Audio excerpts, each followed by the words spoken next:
For now, though, the New York City mayor has declared a state of emergency after flash flooding hit the city during rush hour. Officials have warned 8 inches of rain could fall on the city by the end of the day. Streets and subway stations have been flooded across the city. Mayor Eric Adams urged residents to avoid all non-essential travel. If you are home, stay home. If you are at work or school, shelter in place for now.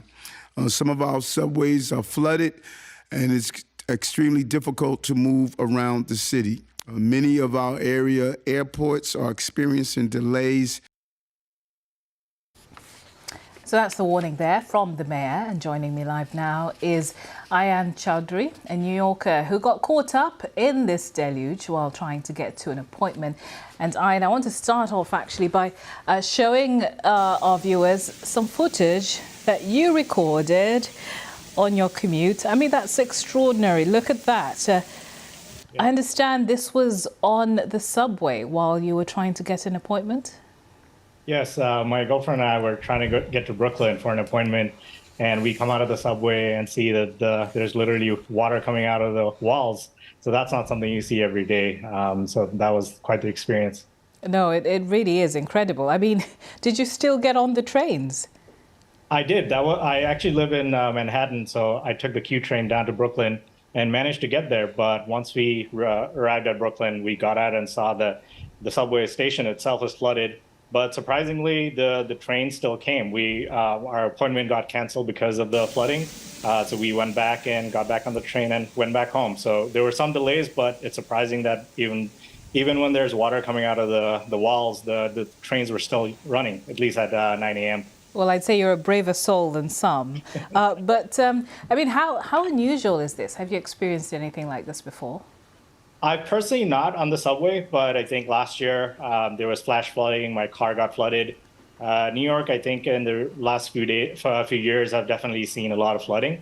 But for me, this was a first-time experience. And how are you sort of coping with the disruptions that this is causing? Because looking at the footage of some of the flooding, it looks like it's causing quite a bit of chaos.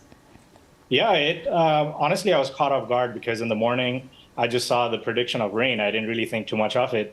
But, you know, I was born and raised in Bangladesh, and we see a lot of flooding there. But moving to New York and seeing subway stations flooding is quite different from my experience. Oh, that's interesting. So you're saying you're from Bangladesh, so you're used to seeing this flooding. But it must take on a completely different character in a city like New York. Yeah, absolutely. When you think on a Friday you're going to get some work done, it's going to be a normal day with some rain, but then all of a sudden you see water everywhere. Even outside the subway station, the roads were definitely flooded. So what are New Yorkers saying about weather events like this? Are they increasing, and why do people think they're happening? I personally think they are increasing, and people are concerned, obviously. A lot more flooding you see with the flash floods.